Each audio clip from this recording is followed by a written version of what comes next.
Saglit, ha? Purihin din natin si Bongbong Marcos, hindi nagkaganon-ganon. Ay, naku, improving ka, ha, Marcos, ha? Na, hindi ka na tumitira masyado.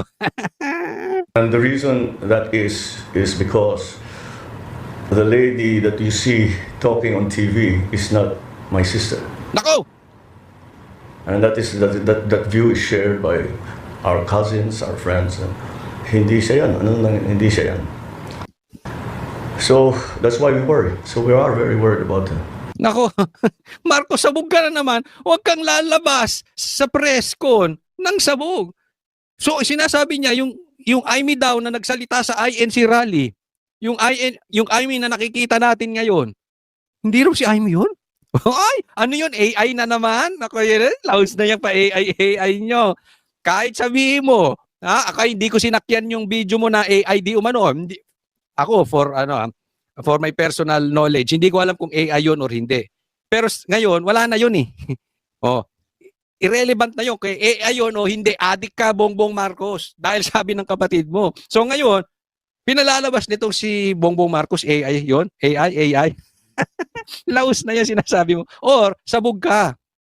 Hindi raw yun ang sister mo. Ay nako, pambihi. Ayon pa sa kumpirmadong balita na inilabas mismo ng Source officially Facebook page na ang balita ngayon, walang katiwa-tiwala ang taong bayan. Sa gitna ng pinakamatinding hamon sa kanyang administrasyon, inamin ni Pangulong Ferdinand Bongbong Marcos Jr. na sadsad na ang tiwala ng taong bayan, lalo na ngayong siya mismo ay direktang idinawit din ni dating Ako Bicol Representative Saldico sa umano'y 100 bilyong budget insertion sa 2025 national budget. Sa press conference nitong Nobyembre 24, sinabi ni Marcos na hindi niya masisisi ang publiko sa kawalan ng tiwala. Walang katiwa-tiwala ngayon ang taong bayan. Hindi ko naman sila masisisi. Wala silang tiwala sa sistema ngayon. Ay sana naman ito ay maibalik natin ng kumpiyansa ng ating mga kababayan sa ating pamahalaan. Kasabay nito, iniulat ng Pangulo na 7 ng individual na may arrest warrant mula sa Sandigan Bayan ang nasa kustodiya. 6 ang voluntaryong sumuko sa PNP CIDG, 1 ang inaresto ng NBI at 2 ang nagpaabot ng intensyong sumuko. Giit niya, simula pa lamang ang mga pag-arestong ito upang patunayan na gumagalaw ang sistema. I know, it is just a first step, but it's just a first step. We will keep going. Nagbigay rin siya ng hamon kay Saldico na ngayon ay tinuturing na pinakamataas na personalidad na tinutugis. Umuwi siya rito, harapin niya yung mga kaso niya. Ba't come home? Ba't ka nagtatago sa malayo? Matatandaang inakusahan siya ni Saldico na umano'y tumatanggap ng remittances at bahagi ng 100 billion insertion na isiningit umano sa pambansang budget. Aligasyong mariing itinanggi ng Malacanang pero patuloy na umuugong sa publiko. Kasunod nito, hindi naman nakapagpigil si Representative Kiko Barsaga na bumwelta at tila tahasang sinagot si Bongbong Marcos na tila sampalin ng katotohanan. Ayon pa sa kanya, siya ang mastermind. Ito ang matapang na pahayag ni Congressman Kiko Barsaga matapos ilabas ni Marcos Jr. ang panibagong video report nito November 24 kung saan iniulat ng Pangulo na 7 sa mga personalidad na may warrant of arrest sa flood control anomaly ang nasa kustodiya na ng mga otoridad. Sa video, sinabi ni Pangulong Marcos Jr. na ilang akusado ang nahuli ng NBI, ilan ay voluntaryong sumuko at 2 pa ang nagpaabot na magpapasaklolo na sa CIDG. Sa kabila nito, mayroon pang 7 na nanatiling at large kabilang ang dating kongresistang si Saldico. Sinagot ito ni Kong Barsaga nang walang paligoy-ligoy. Sinabing hindi sapat ang pagdakip sa mga kontraktor kung ang pinakaugat ng anomalya ay nasa itaas pa rin. Si Marcos ang mastermind. Kahit ilang contractors ang ikulong nila, mananakawan ulit tayo habang nasa Malacanang yan.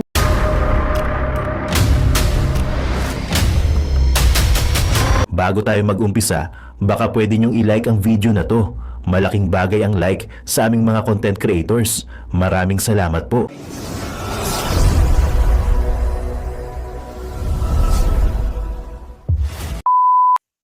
Lumipad yung utak, di ba? Yun yung kung merong selective memory, itong si Lacson, selective intelligence. Selective research, selective investigation. Ang galing mag-imbestiga dito sa isang mga bubwit. Pagdating sa mga mastermind, di umano, naging bakla. Parang bakla pinabili na suka sa kanto tinawag. Ay, imbestigahan mo nga ito si Bongbong Marcos at saka si Tambaluslos. Ganon, di ba? Sana kung gaano ka gagaling mag-research sa ganyan, ganon din gawin mo doon sa magpinsan, animal. Flood control saga. Si Mayor Maglangke ang nagsilbing presidente ng Global Creek Builders noong 2024, isang kumpanyang nakakubra umano ng mahigit 2 billion pesos worth of DPWH contracts ayon kay Senator Lacson. Samantalang si Bonoan at Bernardo ang kasalukuyang itinuturo bilang key players sa corruption scheme sa loob ng DPWH. Ayon sa mga dokumentong nakuha ng Billionaire News Channel, tila biglang nagkaroon ng pagbabago sa board, management at ownership ng MB. Tingnan mo, DPWH, anong kapasidad man ni obrahin ng DPWH yung ganyang kalaking pera nang hindi nakatungtong sa isang politiko? Bobo ka ba, Lacson? noong Agosto, isang buwan matapos ang mahiya naman kayo speech ni PBBM sa kanyang sona. Tinanggal bilang corporate president si Macy Maglangke, ang sekretary na si Sunshine Bernardo at treasurer na si Fatima Gay Bonoan de la Cruz. Pinalitan sila ni Mayor Maglangke, isang Donna Pangan at isang Heidi Alarcon na based lahat sa Candaba, Pampanga. Kaya naman Tingnan mo, iba na yung nakaupo. Pinalitan na sila. Nasa liksik pa ni Lacson. Diba? Samantalang, andyan na sa harap niya. Sinasabi na naghatid kami ng pera kay Tambi tsaka kay Bongbong. Wala ka pa rin. Hindi mo pa rin masaliksik.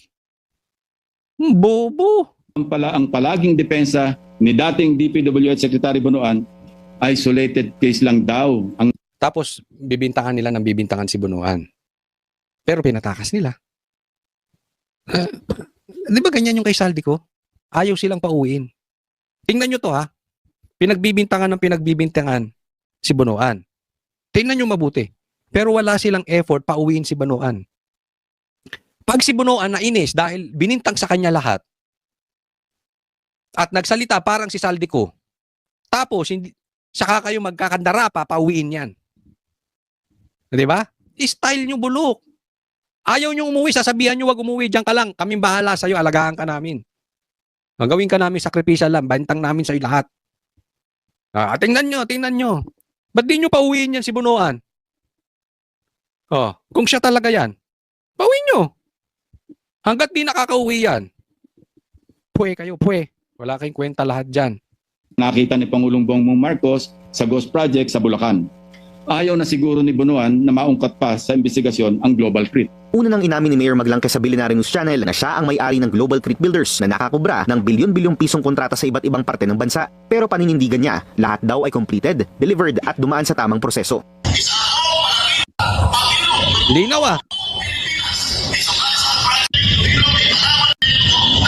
Forward na lang natin linaw na sinasabi, hindi rin natin maintindihan. Agad na pinaimbestigahan ng Department of Migrant Workers nang lumutang ang pangalan na noong Setyembre. Ilang beses naming sinubukang kunin ang updates ng investigasyon sa ahensya pero wala pa itong tugon sa aming mga mensahe. Para sa agenda. Lacson, kailan mo pa uuwiin si Bonoan? Tingnan natin. Next po. Ito, may pakalat na fake news si Lacson at tila ay binibintang po ito. Di umano sa mga DDS. Sa atin po yan. Or siguro sa mga politikong hindi kayang pilipitin ni Bongbong Marcos ang leeg. So, pakinggan po natin.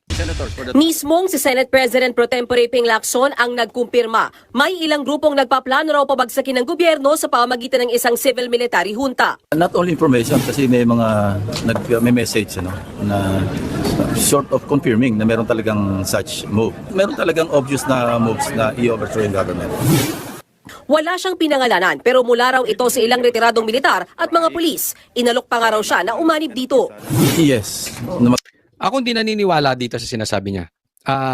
Magkakaroon daw ng military junta at inaalok si Lacson. Hindi naman bobo yung mga militar na yan. Alam na yan na meron kayong kasunduan dyan sa ibabaw. Amoy na amoy. Kahit grade 2. Amoy Tambilos ka, amoy Bongbong Marcos ka. Baka nga mamaya, amoy maleta ka pa eh. Amoy na amoy yan eh. Brad, ano ka ba naman? Ikaw pa ooperan? Naku. Ginagawa mo naman tanga yung mga sundalo natin. Join at saka maging part, just in case. Ako naman, hindi naman ako nagre-reply eh. Talagang as in dead ma. Unconstitutional eh. Baka walang kasunduan. Baka walang maleta. Nagtatanong lang tayo. Baka kaya dinededma niya. Hindi niyo yung offer, baka hindi niyo ilalagyan ng ilang maleta. Sa tingin ni Lacson, coordinated at orchestrated ang mga pagkilos para Ito na. gamitin ng taong bayan. Nag-escalate noong before the INC rally. Nag-escalate noong lumabas si Saldico. Tapos hindi ko alam kung meron pa nung after ng speech ni Senator Amy. Anya, reset sa gobyerno ang gusto ng ilang grupo. Parehong gustong patalsikin sina Pangulong Bongbong Marcos at Vice President Sara Duterte. Kaya ang sabi niya, nagsimula ito nung magkakaroon ng rally ang INC. Tapos parang nag-escalate pa o lumala pa yung offer, yung usapang military junta after nung speech ni Amy Marcos. At ang gusto, patanggal, magkakaroon ng reset. Ang magte-take over, militar, hindi natin alam kung yan yung plano kay si RSA ang mangunguna. Basta yung militar, tapos reset, magkakaroon ng election, alis ito si Bongbong Marcos, resign si Sara Duterte. Diyan pa lang, galaw-dilaw na, di ba? Sinong loko-loko? Bakit idadamay nyo si Sara? Ha? Gago ba kayo? May ninakaw ba ito ni Cinco sa flood control? Wala naman itong tinalaman sa insertion tsaka sa flood control. Pinagbibintangan ng confidential funds, yun naman ay hindi nila mapatunayan. At yung confidential funds niya, pag pinumpir mo sa confidential funds ni Bongbong Marcos, bubuit. Bulati. Oh. So alam naman natin yung confidential funds nito ay gawa-gawa lang ng dilawan para hindi makaporma si Sara Duterte. Yung taong nasa gitna na matalino na hindi dilawan, alam nila political lang yung confidential funds si BP Sara. And in no way that she is connected sa ghost projects. At sino may gusto mawala tong dalawa? Di dilaw. Di komunista. Dahil gusto nila sila mag-take over. Kaya wag niyong ibintang-bintang yan na may nanggugulo sa rally tapos DDS. Hindi po. Na gusto ng DDS sa Manila Junta. Sa katunayan, ayaw naming pumunta dyan sa rally na gaganapin dyan sa pangbakla yun. Yung rally dyan sa November 30, panduwag yun. Bakit? Madadamay niyo si Sara. Utuin niyo yung mga dilawang taon niyo. Kayong mga dilawan, kayong mga komunista, kaya niyong utuin. Pero hindi niyo mauuto DDS. Ba't kami pupunta dyan? Gusto nyo pababayin si Sara? Tapos sino magti-take over? Si Risa? Si Tito Soto? Ano, gagawin yung Itbulaga noong time show bansa natin? Tigil-tigilan nyo nga yan. Hindi kayo para maayos ang bansa. Ha? Yang kakornihan nyo. Yung gusto nyong makabalik. Tandaan nyo, tapos na kayo pag upo ni BP Sara. Kayong kumakain ng tae ni Bongbong Marcos. Ang papalit, sibilyan at mga militar. Nagbabala naman si Senate President Tito Soto na walang magandang maidudulot ang isinusulong ng ilang grupo kaugnay sa civilian-military junta. Hindi raw magandang alternatibo sa eleksyon at pagsunod sa konstitusyon ang military adventurism at mob rule. Ayon pa kay Senate President Soto, posible itong mauwi sa anarkiya. Paglilinaw pa niya, walang nagaya sa kanya na sumali sa anumang pagkilos. It'll be very difficult. Anything unconstitutional as far as running the government is concerned, we will turn into a banana republic. Dilaw, Tito Soto, ha? Dilaw may gusto niyan, hindi DDS, hindi Banateros. Dilaw. Oh. Banana republic. Alam mo stand natin, sundin ang konstitusyon. Anong konstitusyon? Bawal ang adik na presidente.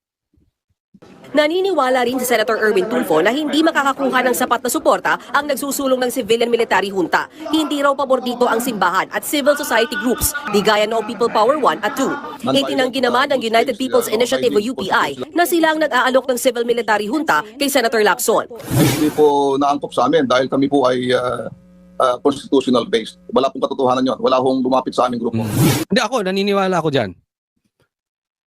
Ang DDS gusto kung ano ang nakasaad sa konstitusyon. Ang nakasaad sa konstitusyon, bawal ang adik na presidente. Bawal ang magnanakaw na magpinsan. According to Senator Amy at Saldico. Ang AFP muling tinutulan ng panawagang military intervention, habang ang Malacanang naniniwalang ang gusto lang ng mga grupong nasa likod nito ay patalsikin ng Pangulo para sa kanilang sariling interes at hindi para sa bansa. Ay, kasalanan na naman ni PRRD. Buhay pa pala yan si ano. Nagbabalita Alam mo, Claire, namimiss kita.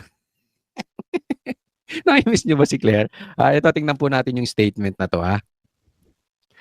Ito, tingnan po natin, ha? Ito yung post ni General Romeo B. Pokis. Senator Lacson, sa Facebook. Be fair and just name the retired generals who approach you for an unconstitutional civilian military junta. Yan po kasi ang problema ni Lacson. Pareha sila ni Tito Soto. Una si Lacson muna. Si Lacson ang hilig alam mo yung bakla? Yung nga, parang baklang pinabili ng suka, tapos pagdating doon sa tindahan, nagchismis. Pero ayaw naman pakalanan.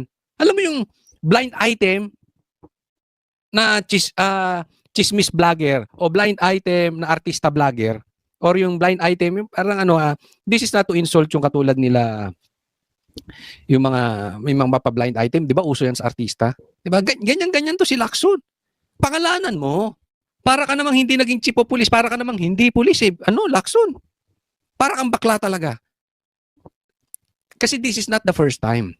And dalawa sila ni Tuta Soto. Si Tuta Soto naman, di ba nagkabangayan pa nga sila, remember, ni Marcoleta? Ano sabi ni Tito Soto? Hindi ko naman pinakalanan Ganyan sila, ang hilig nilang magbato ng chismis, tas ayaw namang pangalanan. Bakla namang pangalanan. Style din ni Boying yun Yung maglalabas muna ng chismis, pero hindi back up. Halimbawa, merong warrant of arrest nasa cellphone niya. Hanggang ngayon, wala pa yung warrant of arrest. Di ba? Parang niloloko lang mga Pilipino para wag pag-usapan yung pagnanakaw nung magpinsan. Para wag pag-usapan yung pagiging adik ng presidente. O hanggang ngayon, asa na? Gumawa lang siya ng paninira. Pinag-a-apologize siya, hindi mag-apologize. Pinag-a-apologize si na Marcoleta, sinasabi na ibendalo. Wala din, hindi man lang mag-apologize. Mayabang talaga, ang taas ng pride Di ba? O, ganyan din itong dalawan to, ayaw rin pangalanan. Lalo-lalo na to si Lacson. Ang lakas magbalita. Military junta pa, hindi maganda yun. Tapos hindi mo kayang pangalanan. Lacson, act like a senator. Huwag kang parang chismis vlogger. Kung hindi mo kayang pangalanan, kung hindi mo kayang magpakalalaki, huwag ka na magchismis. Simple, di ba? Pero alam naman natin sinong gustong magkaroon ng reset No, next po tayo.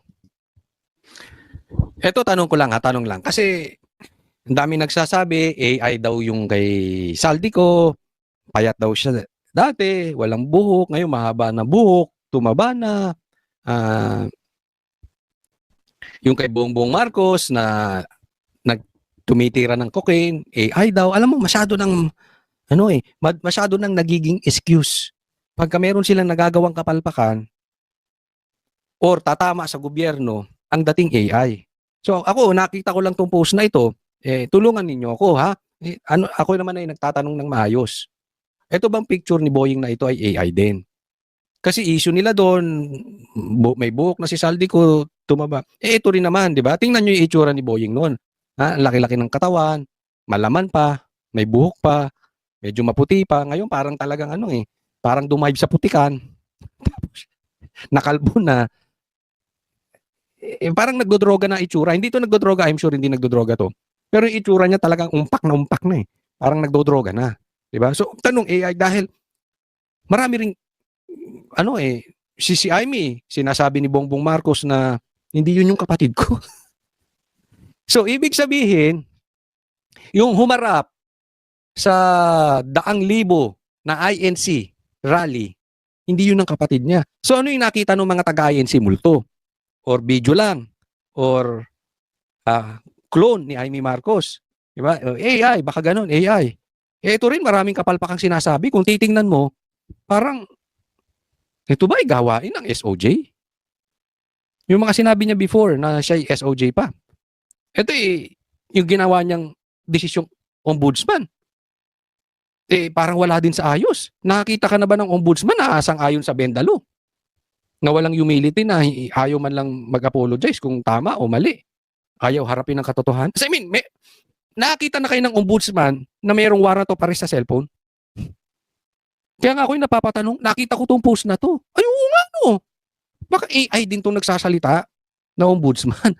Kasi parang hindi gawain ng abogado. All the more, parang hindi gawain ng ombudsman na lahat ng ebidensya ay nasa harap na. Pero yung first day niyang mag-ombudsman, ang gusto niyang imbestigahan si Sara. Magbebendalo. At kung ano-ano pang kapalpakan ng mga sinasabi. So, ano lang naman tayo, nagiging, kasi medyo naiinis na kami doon sa excuses na AI to AI. Kahit na si Saldico na mismo ang nag-post doon sa page niya mismo, AI pa rin ang tawag. Di ba? Kayo na, kayo sa mga ilagay nyo. Ha? Hindi, iisa yan. Or AI yan. Bagay, hindi na natin malaman kung ano. Pero anong nangyari sa'yo, Boy? Ba't ka nagkaganyan kung ito hindi AI? Ay, may tayo nagtatanong lang.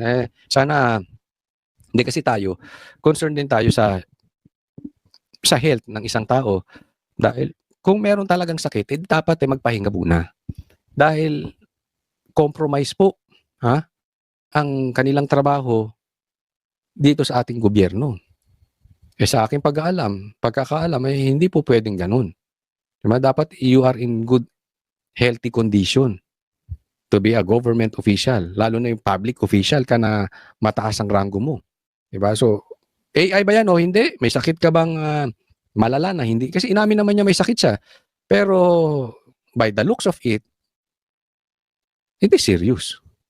I mean, kung hindi AI to, tingnan nyo naman ang gap. It's like night and day. It's like 30 years gap yung itsura. So, this is not to insult him. This is to ask if this is an AI or karapat-dapat pa ba siya nasa posisyon niya. Diba? Same with Bongbong Marcos. Sabi nung kapatid, adik. Hindi po pwede po magkaroon tayo ng adik na presidente. Okay, pag-usapan po natin itong press con ni BBM. Ay, mambira. Kailangan naman. Tayo sabi natin, di ba? Pag tama, palakpakan. Pag mali, palakpakan. So, papalakpakan natin si Bongbong Marcos. Hindi na siya bakla. Matapang na ang mama. Iyan ng presidente. Di ba? At least, hindi na siya tumatago kay Claire. Humaharap na siya. Kaya lang may problema. Mamaya natin pag-uusapan may problema po. Pero ayos yan. So far, so good. Dahil ganyan talaga dapat Pero samahan nyo ko. Sa alin? Pagtawanan natin si Claire sabay-sabay. Pagtawanan din natin yung asang-asa kay Claire. Meron pa ako nakikita komentaryo, ang galing-galing daw abogado ni Claire. Hindi abogado pag dinala niya dyan sa PCO. Alam mo, dinala niya dyan pagiging vlogger. Dapat marunong kang bumagay Di ba? Halimbawa, boksingero ka. Hindi ka po pwede. Pagdating mo sa Senado, boksingero ka. Para kang tanga ron. Hindi po pwede na artista ka, noontime show ka. Pagdating mo sa Senado, gusto mong gawing noontime show yung Senado. Mali yun. Dapat marunong ka mag-adjust. Ito si Claire. Diba? This is serious Serious lang. Bago tayo pasimula. Okay lang ba? Pasimula lang. Si Claire, dapat nahiya. Sinira niya ang imahe ng PCO. Yung tao ngayon, pag tumingin, kahit maalis si Claire, wala nang tiwala sa PCO. Diba? Parang DPWH. Pag sinabing DPWH, ay naku, ako nga may kamag-anak pa. DPWH, may kaibigan din ako, DPWH. Maka yun, diretso yun. Hindi nagpayaman yun hanggang ngayon. Yun pa rin ang bahay. Pero dahil sa kanya, dahil sa pinagagawa nito mga DPWH, napasama sila. Diba? Ganyan din sa PCO. Pag sinabing PCO ka, parang palingkera ang dating ngayon. Hindi na professional ang dating. Pero pagtawanan pa rin natin. Akala mo, Claire, Mamaya, i-discuss natin mabuti may problema dito. Pero dito muna tayo, Sige, diretso. For a while now, we've been very worried about my sister. When I say we, I'm talking about friends and family. Teka muna, saglit, Purihin din natin si Bongbong Marcos, hindi nagkaganon-ganon. Ay, naku, improving ka, Marcos, hindi ka na tumitira masyado. And the reason that is because the lady that you see talking on TV is not my sister. Nako! And that view is shared by our cousins, our friends. Hindi siya yan. Hindi siya yan. So that's why we worry. So we are very worried about him. Nako, Marcos, sabog ka na naman. Huwag kang lalabas sa press con ng sabog. So sinasabi niya yung Aimee daw na nagsalita sa INC rally, yung Aimee na nakikita natin ngayon, hindi raw si Aimee yun? Ay, ano yun? AI na naman? Ako yun, laos na yung pa AI nyo. Kahit sabihin mo, hindi ko sinakyan yung video mo na AI di umano. Hindi, ako, for my personal knowledge, hindi ko alam kung AI yun or hindi. Pero ngayon, wala na yun eh. Oh, irrelevant na yun. Kaya AI yun o hindi, adik ka, Bongbong Marcos. Dahil sabi ng kapatid mo. So ngayon, pinalalabas nitong si Bongbong Marcos, AI yun? AI. Laos na yan sinasabi mo. Or, sabog ka. Hindi raw yun ang sister mo. Ay, nako, pambihira. Ay, sumagot si Aimee dyan, sabi niya. Babasahin ko lang, ha. Hindi ko na kinuha, hindi ko na pinost. Ang sabi ni Aimee, saglit lang, Bongbong. Oh, si Aimee mismo, inano niya to sa Facebook niya. Bongbong, ako to. Kung ano-anong nakikita mo, adik, sabog. Sabi ko sa iyo, adik talaga. Ganyan ang, di ba ganyan ang adik ko, ano-ano nakikita? Kaya mainitin ang ulo, Siguro, baka nagpapakita sa kanya ang demonyo, tapos ang tingin niya, hindi yun yung adik niya. Oo, na ano na siya, isang katangian niya ng adik, yung reality at saka yung hindi totoo, hindi na nila ma-distinguish kung ano yung totoo o yung peke. Sabi niya, patunayan mong mali ako, gusto kong mali ako. Alam mo, matindi yung sinabi ni Aimee na yun. Minsan kasi, gusto mong, alam mo tama ka pero mas gustuhin mong mali. Dahil para na lang doon sa mahal mo sa buhay. Halimbawa, kapatid mo, tatay mo, nanay mo, malapit mong kaibigan, meron silang ginagawang mali, pero gusto mo na lang mali ka Pero alam mo, tama ka, yun talaga tama yung duda mo may ginagawang kalokohan itong mahal mo sa buhay. Ganyan po ang ibig sabihin ni Aimee. Patunayan mong mali ako, pero sana mali ako Sana na lang mali ako. Maano tong bananggit ni Aimee na ito na patunayan mong mali ako kasi I'm sure hindi na naman papatunayan ni Bongbong mali si Aimee. Kasi hindi nga ito magpapadrug test. Alam nyo kung bakit hindi ito magpapadrug test? Legit addict to. Simple lang naman yun. Ang daling magpa-drug test Kaya nga sabi ko, we are beyond that. Nasa kamay na po ng AFP yan. Kung paano nila titingnan na mayroong addict na presidente, yan ba ay legal or illegal? It's up to them to decide. I hope she feels better soon. Jiggy agad naman sumagot si Senador Aimee Marcos sa pamamagitan ng post sa kanyang Facebook page at sinabi nito na ito pala yun, ito kung ano-ano raw ang nakikita ng Pangulo. Mas maigi raw na patunayan ng Pangulo na mali ang sinasabi ni Senadora Aimee dahil mas gusto niya na mali siya. Matatandaan natin na nung nakaraang Lunes sa rally ng mga kapatid natin sa Iglesia ni Cristo, dito pinaratangan ni Senadora Aimee ang kapatid na si Pangulong Marcos na gumagamit umano ng illegal na droga. Jiggy? At Maricel, may payag na ba ang Pangulo sa panibagong video ni Zaldico? Ayan. Bago tayo pumunta dito sa panibagong video ni Zaldico, mamaya hihimay-himayin po natin yan. Sabi ko nga, tayo'y natutuwa dahil mukhang si Bongbong Marcos ay hindi natatago sa palda ni Claire.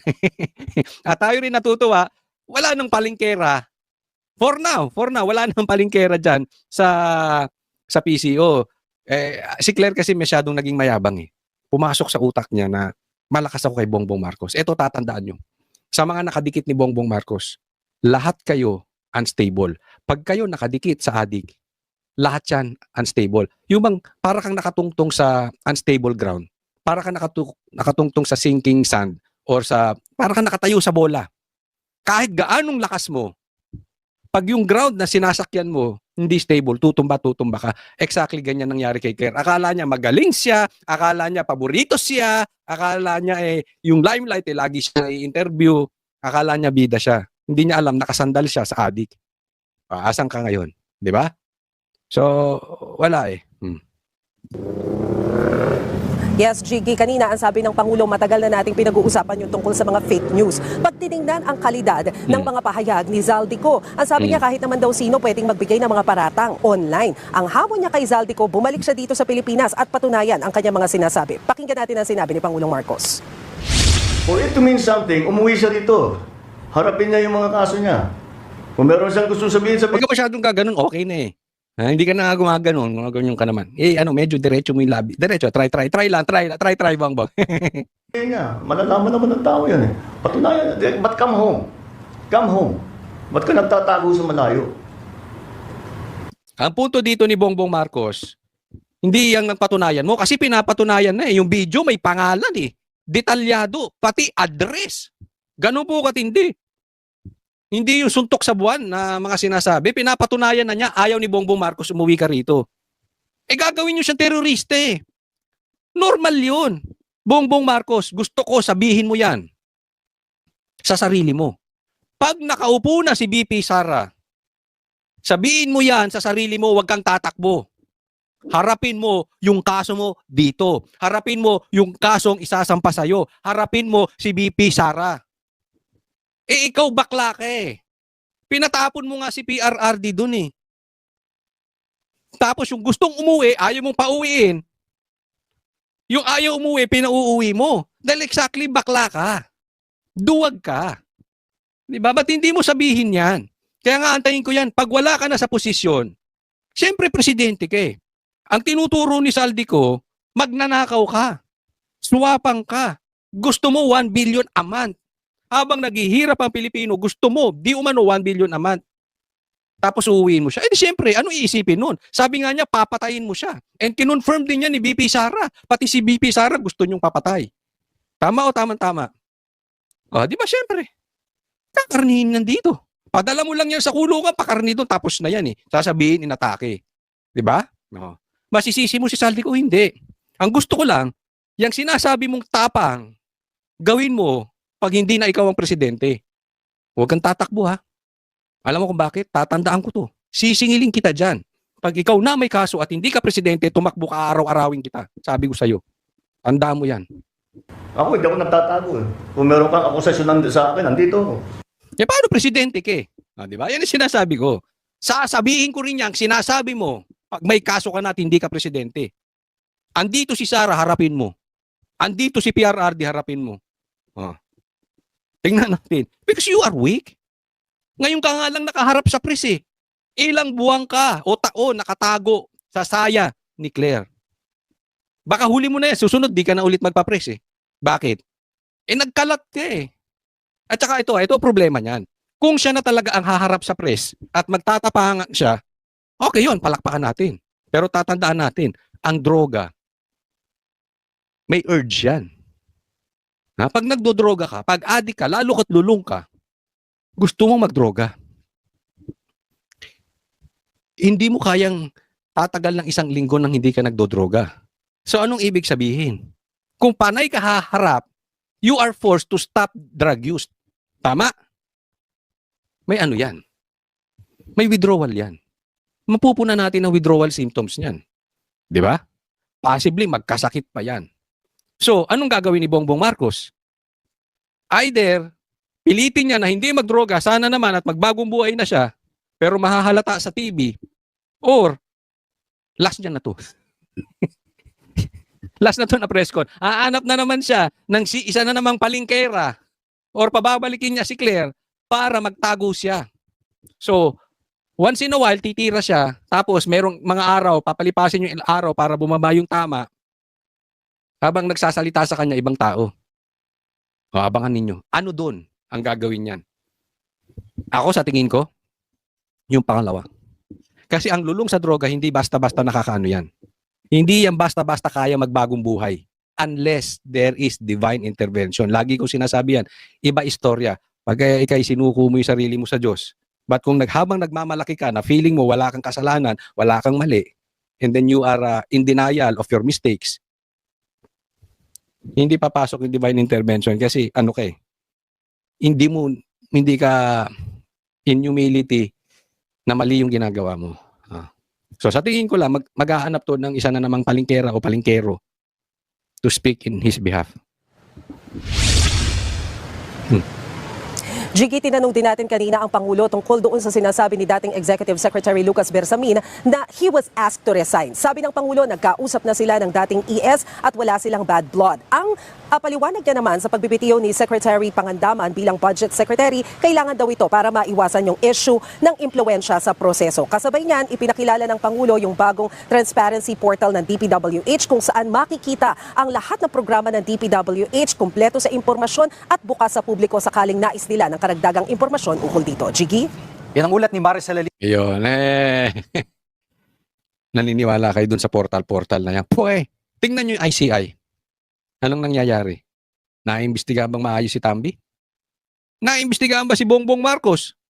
Wala yan. Anything under Bongbong Marcos is fake. Hindi yan hindi. Maiimbestigahan ba si Bongbong Marcos? Yung DPWH, kaya niyang pailaliman lang yan eh. Diba, ikaw nasa opisina ng DPWH, you resign o sumunod kay Bongbong Marcos, anong gagawin mo? Diba? Lalo't nakasalala yung buhay ng pamilya mo, magre-resign ka. Next topic po tayo. Ito, tingnan po natin yung isa pang post ni Amy Marcos. Matindi ito. Ano sabi niya? Hindi ko gusto ang mga pagsinding nagaganap dyan sa palasyo kasi merong yung paiilawin yung Christmas tree. Ayan, talagang si Bongbong Marcos gusto na makita ng Pilipino na merong Merry Christmas para alin, maitago yung nakawan at kaswapangan niya. So tayo, mga Pilipino, ang gusto niya, mag-celebrate, pahinga muna tayo Celebrate muna kayo sa Pasko, mag-celebrate, tigil nyo muna yung mga ginagawa, tigil muna natin yung politika, wala munang bagayan. Habang ako, kumukubra ng 1 billion a month, tapos kayo, maghirap kayo dyan, netsubuenan nyo, inutang nyo pa yung panghamunado, pambihira. Yan ang gusto mangyari ni Bongbong Marcos. Ano sabi ni Amy Marcos? Hindi naman ako inimbita. At kung sasabihan man ako, hindi rin ako pupunta sa Christmas tree lighting. Hindi ko gusto ang mga pagsinding na gaganap sa palasyo. Siguro merong tanong ko lang, Bongbong Marcos, kasi may mga nagsasabi, party-party. At may nakita akong video, parang nakita pa daw dyan si Claire. Meron kayong pot session later. Hindi, di ba? Wala tayong pinagbibintangan, But that is, nationwide. Public knowledge na addict talaga si Bongbong Marcos. Ama naming Diyos na makapangyarihan sa lahat, salamat po sa iyong pagmamahal na hindi nagmamaliw. Sa gitna ng kaguluhan sa aming bansa, turuan niyo po kaming magtiwala sa iyong hustisya at hindi sa hustisya ng tao. Linisin niyo po ang aming mga puso at ituro niyo po ang tamang daan ng katotohanan at pag-ibig. Tulungan niyo po kaming maging ilaw sa gitna ng dilim at ipakita sa mundo na may pag-asa pa sa pangalan ng aming Panginoon Hesus. Salamat po sa pag-ibig po ninyo at salamat sa pagdinig ng aming mga panalangin at iligtas niyo po kami. Sa pangalawa po niyong pagparito at patawarin po kami sa lahat ng aming mga pagkukulang at pagkakasala sapagkat ito po ang aming samutiling sa matamis na pangalan ng aming Panginoon Hesus. Amen. Sa lumang silid, mag-isa kang tahimik. Walang kamera, palakpak ay wala na. Ngunit sa bawat pader ng bayang iniwan mo, may pangalan mong di na mabubura.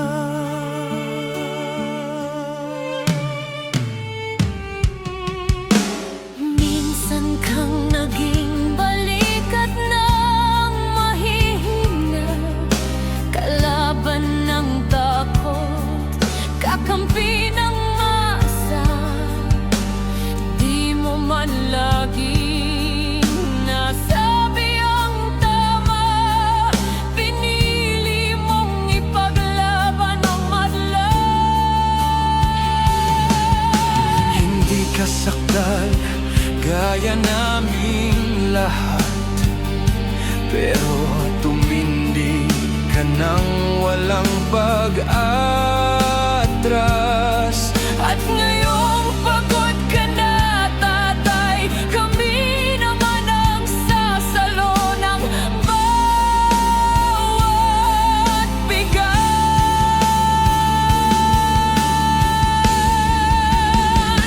Hanggang sa dulo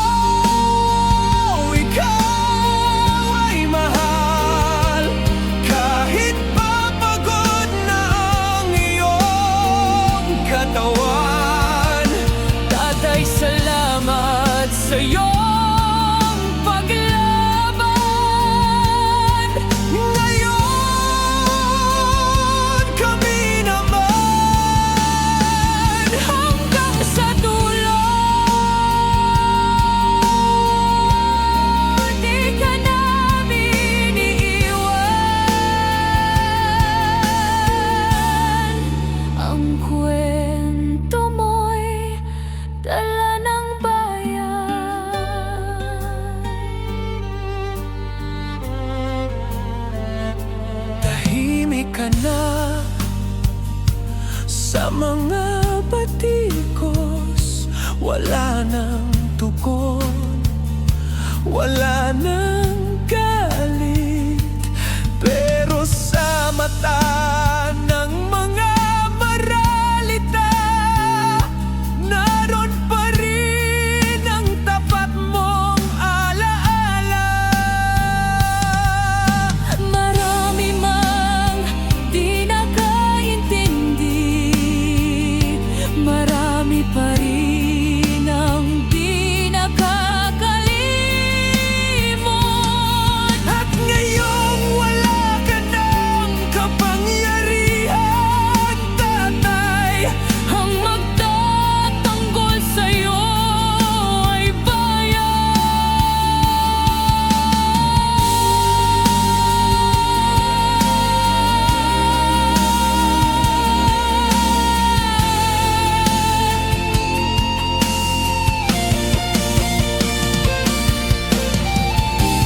hindi ka nag-iisa kahit ngayon.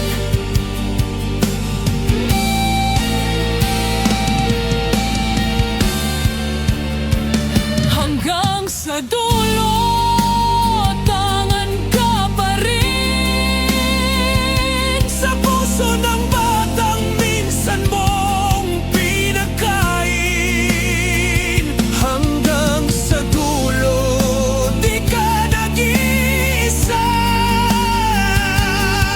Ang dasal ng bayan ay sa'yo pa rin. Katay kami naman ang lalaban sa ngalan mo, sa alaala mo. Hanggang sa dulo, dalangin ka ng puso ng masa.